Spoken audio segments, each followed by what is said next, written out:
সন্ধ্যা নামতে চলেছে। আজ সারাদিন মুষলধারে বৃষ্টি পড়ছে। আমি আর আমার 3 বন্ধুরা মিলে প্রতিদিনই চায়ের দোকানে বসে আড্ডা দিই। চায়ের দোকানে বসে আমরা বিভিন্ন বিষয় নিয়ে কথা বলি। আজ বর্ষার আবহাওয়াটা অনেক সুন্দর। তার ওপর মদনদার দোকানের গরম গরম চায়ের চুমুক ও অসাধারণ। হ্যাঁ, ঠিক বলেছিস। তাহলে শোনা যাক না তোর সেই ভৌতিক রাতের গল্পের কথা।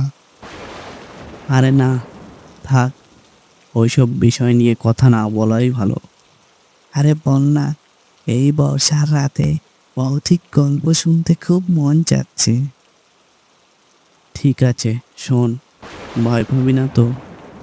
আরে না, কিসের ভয় পাবো, আমরা শুনবো, বল। আচ্ছা, তাহলে শোন। আমি আর আমার পরিবার সহ সবাই তখন বসবাস করতাম রসুলপুর গ্রামে। পরিবারের একমাত্র কর্মঠ ব্যক্তি ছিল আমার বাবা। আর আমাদের পরিবারটা ছিল মধ্যবিত্ত একটি পরিবার। হঠাৎ একদিন আমার বাবা মারা যায়। তারপর আমাদের পরিবারের ওপর অভাব নেমে আসে। তখন আমার মনে চিন্তা বেড়ে গেল যে আমার পরিবার কিভাবে চলবে। তাই এই অভাবের কারণে আমার লেখাপড়া আর বেশি হয়নি। কর্মের খোঁজ করতে পাড়ি জমাই শহরের দিকে।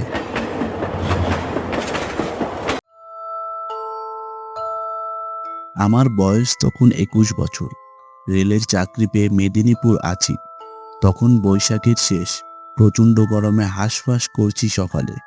তার উপর ঝাঁঝা রোদ্দুরে কুলি খালাসির কাজ। মেদিনীপুর শহরের প্রান্তরে কাঁসাই নদীর তীরে বাঁধের ওপর আমাদের দাপু পড়েছে। ব্রিজের স্টিপিং হচ্ছে তখন। সারাটা দিন রোদে কাজ করতে করতে ক্লান্ত অবসান্ন হয়ে পড়েছি। হঠাৎ বিকেলের দিকে আকাশ কালো করে একটা মেয়ে গেল।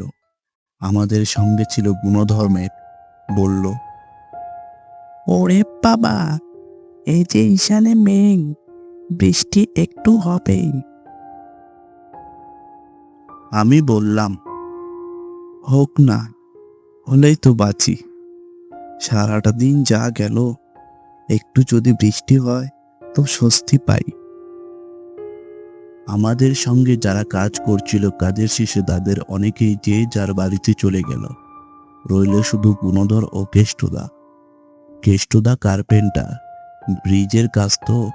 রেলের স্লিপারে কাঠে বিট করত। কাঠের ছাঁটাই করতে কার্পেন্টার লাগে। সব সময় এদের প্রয়োজন। তা সেই কেষ্টদা ও গুণধর দুজনই বাজারের থলি হাতে চলে গেল বাজার করতে। নদীর ধারে নির্জন স্থানে তাঁবুর মধ্যে রইলাম আমি একা। কিছুতেই থাকতে চাইনি আমি। কেননা একে দুর্যোগের পূর্বাভাস, তার উপর ওই ভয়ঙ্কর নির্জনতা। অথচ উপায়ও নেই। অন্তত একজন পাহারায় না থাকলে সর্বোচ্চ চুরি হয়ে যাবে। তাঁবু পাহারা দেওয়ার জন্য একজন চৌকিদার থাকে। তবে সে লোকটা আজ 2 দিন হলো অনুপস্থিতি। চৌকিদারের নাম জগাদা। বড় ভালো মানুষ। বয়স হয়েছে। আমাকে বলে, এইসব কাজ তো আমাদের না, এর কোনো ভবিষ্যৎ নেই।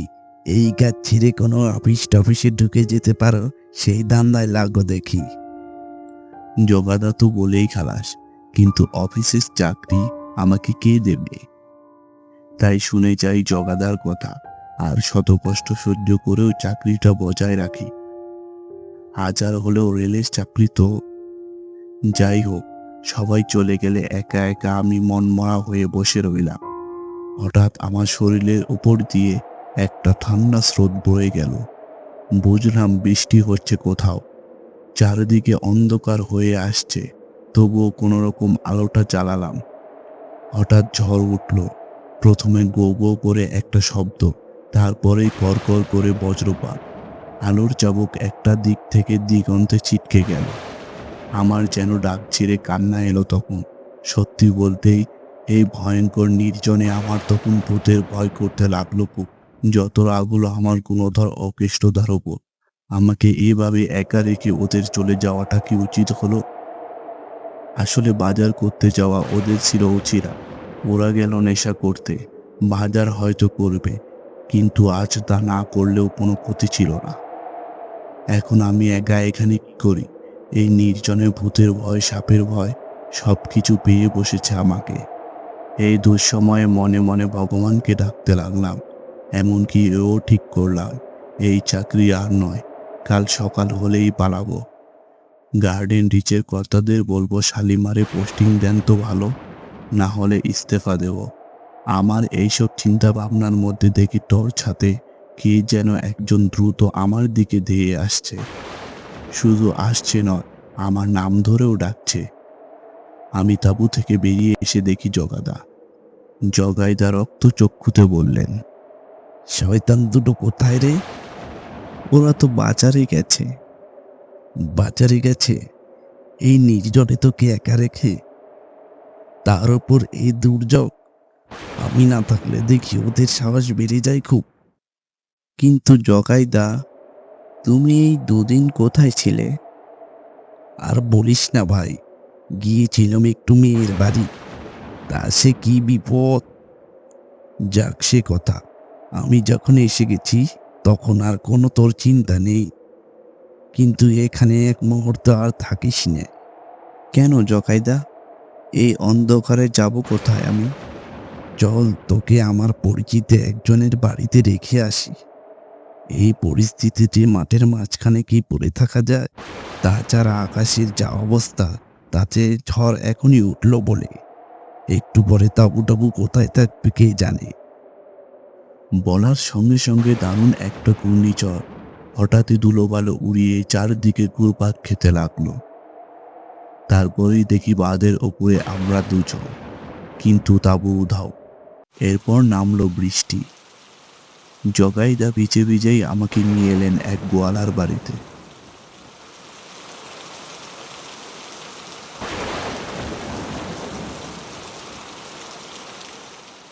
এসেই হাঁকডাক করতে বাড়ির লোকজন বেরিয়ে এলো। জগাইদার বিশেষ পরিচিত এরা। জগাইদা বললেন, আজ রাতটুকুর মতো এই ছেলেটাকে তোমাদের বাড়িতে একটু আশ্রয় দাও দেখিনি। ভদ্রলোকের ছেলে ওই রকম ফাঁকা জায়গায় এই দুর্যোগে থাকতে পারে কখনো? আমি আশ্রয় পেলাম, কিন্তু জগাইদা? বললাম, জগাইদা, তুমি কোথায় যাবে? তাঁবুর তো চিহ্নই নেই। তার উপর এইরকম ঘন ঘন বাষ্প পড়ছে, বিদ্যুৎ চমকাচ্ছে, বৃষ্টি পড়ছে, শিলাবৃষ্টিও হতে পারে। জগাইদা বললেন, ও, আমি যে চৌকিদার, এটাই তো আমার ডিউটি ভাইয়া। না হলে রেলের অত দামি দামি যন্ত্রপাতি একটু চোখের আড়াল হলে ওর একটাও অবশিষ্ট থাকবে না। সে তো বুঝলাম, কিন্তু এই দুর্যোগে তুমি থাকবে কি করে? আমার চিন্তা করিস না, আমরা হচ্ছি জলকাদার মানুষ, এইসব আমাদের গা শোয়া। আমি সে রাতে ওই গোয়ালার বাড়িতে আশ্রয় পেয়ে সত্যিই বেঁচে গেলাম। ওদের বাড়িতে পোস্তর তরকারি, মোরলা মাছের টক আর পেট ভরে ভাত খেয়ে আর আমি শুয়ে পড়লাম বটে। কিন্তু জগাইদার চিন্তায় আমার আর ঘুম হলো না। কেননা জগাইদা চলে যাওয়ার পর দুর্যোগ আরো প্রবল রূপ ধারণ করলো। ঘন ঘন বাজ পড়ার শব্দ বুকের ভেতরটা পর্যন্ত কেঁপে উঠল। ভোরবেলায় সবে একটু ঘুমিয়ে পড়েছি, এমন সময় গুণধর ও কেষ্টরার ডাকে ঘুম ভাঙল। দুর্যোগ কাটলেও অন্ধকার তখনও কাটেনি, একেবারে নিশিভোর যাকে বলে। গুণধর বলল, শোন, আমরা স্টেশনের ধারে যাচ্ছি জগাইদাকে দেখতে। তুই সকাল না হওয়া পর্যন্ত এখানেই থাক, বেলা হলেই একেবারে শ্মশানে চলে যাবে। চমকে উঠলাম আমি। সে কি, কেন? মেয়ের বাড়ি থেকে ফেরার পথে জগাইদা সাপের কামড়ে মারা গেছে। একেবারে চাঁদকে উঠে কেটেছে জগাইদাকে, বুঝলি? দারুণ বিস্তার। আমার সারা গায়ে যেন কাটা দিয়ে উঠল। ওদের কথা যদি সত্যি হয়, তাহলে কাল সন্ধ্যাবেলা আমাকে কি এই বাড়িতে পৌঁছে দেয়? আমি সকাল হতেই গোয়ালার বাড়ি থেকে বেরিয়ে নদীর ধারে আমাদের সেই কর্মস্থলে গিয়ে পৌঁছালাম। তখন সেখানে অনেক লোকজন, আমাদের কুলি খালাসিরাও আছে। সবাই বলল, আমরা তো তোমার কথাই ভাবছিলাম গো, কি দুর্যোগিনে গেল কাল। তিনজন সহকর্মী হারালাম। জগাইদা তো মেয়ের বাড়ি থেকে ফেরার পথে সাপের কামড়ে মরল। গুণধর আর কেষ্টটা মরল ফাঁকা মাঠে বজ্রঘাতে। কখন হলো এই ঘটনা? কাল সন্ধ্যাবেলা নেশা করতে গিয়ে। আমার তো হাত পা তখন ঠান্ডা হয়ে গেছে। আমি মনে মনে ভাবলাম, কাল রাত থেকে আমার সাথে একই ঘটনা ঘটে গেল, এমনও নাকি হয়। আমি আর এক মুহূর্তে সেখানে না দাঁড়িয়ে স্টেশনের পথ ধরলাম। কি ভয়ঙ্কর ঘটনা ঘটেছে রে তোর সাথে। হ্যাঁ, ওই দিনটার কথা এখনো মনে পড়লে গায়ে কাঁটা দিয়ে ওঠে।